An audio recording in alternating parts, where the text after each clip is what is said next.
పిఠాపురం పట్టణంలో అతి పురాతనమైన కుంతి మాధవ స్వామి కళ్యాణ మహోత్సవం రథోత్సవం భక్తుల ఆనంద కోలాహల మధ్య అత్యంత వైభవంగా నిర్వహించారు. పిఠాపురం జనసేన ఇన్ఛార్జ్ మర్రెడ్డి శ్రీనివాస్, మాజీ ఎమ్మెల్యే వర్మ, బీజేపీ నాయకులు ఈ ఉత్సవాల్లో పాల్గొన్నారు. ముందుగా అర్చకులు ముఖ్య అతిథులకు కండవాలు వేసి ఆహ్వానం పలికారు. అనంతరం ఆలయంలో నిర్వహించిన కుంకుమ పూజ, ఇతర కార్యక్రమాల్లో పాల్గొన్నారు. జన సందోహం మధ్య కుంతి మాధవ స్వామి రథంపై ఊరేగుతూ ఉప్పాడ బస్టాండ్కు చేరుకున్నారు. అత్యంత స్థానికులతో కలిసి కూటమి నాయకులు బాణసంచా పేల్చి సంబరాలు చేసుకున్నారు.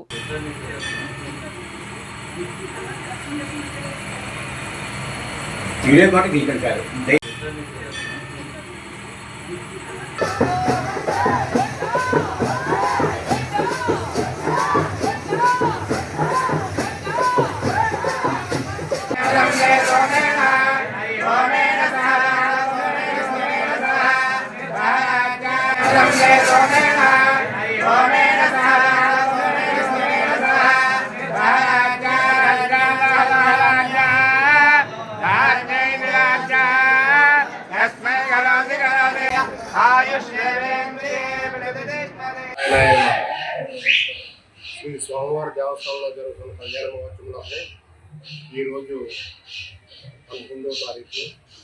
ఈరోజు స్వామివారి రథోత్సవం అతి గణనీయంగా జరుగుతున్నది.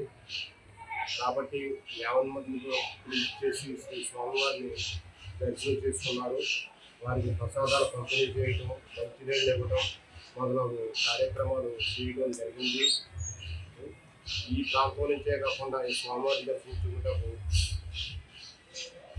మహారాష్ట్ర, ఇతర ప్రాంతాల నుంచి కూడా ఈ దేవస్థానం చేస్తున్నారు.